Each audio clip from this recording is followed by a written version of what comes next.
pratique uma vida mais gostosa. Despido a marca oficial dos esportes aquáticos do Brasil.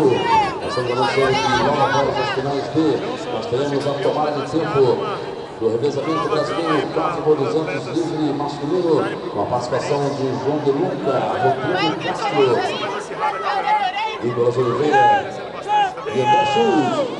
No tempo do revezamento 4x200 livre do Brasil.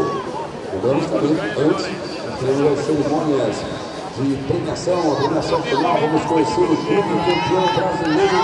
Vamos conhecer os melhores atletas com os mais eficientes, os melhores índices técnicos.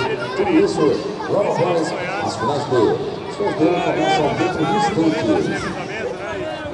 Estava esperando fazer uma boa prova de borboleta, para ser sincero, pelo meu 50. Mas nós voltamos a pedir, por gentileza, a presença dos atletas vencedores do revezamento masculino do Clube Treinados do Flamengo, do Rio de Janeiro, do Clube Sabesp de São Paulo e também do Fute Minas de Minas Gerais, para que já se encaminhem também, por favor, a sala de promoção. Com 18 anos só aí, cara lá do Mangabeira, que não é fácil não.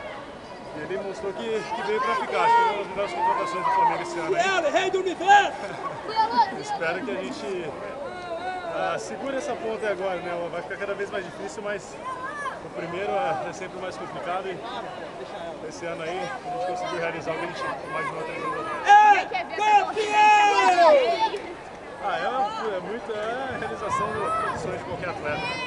A gente treina realmente para conquistar os nossos sonhos e ter essa resposta do público. Então, segunda-feira eu vou treinar mais feliz, muito mais satisfeito, muito mais empolgação e, se Deus quiser, sentir essa empolgação mais bonita.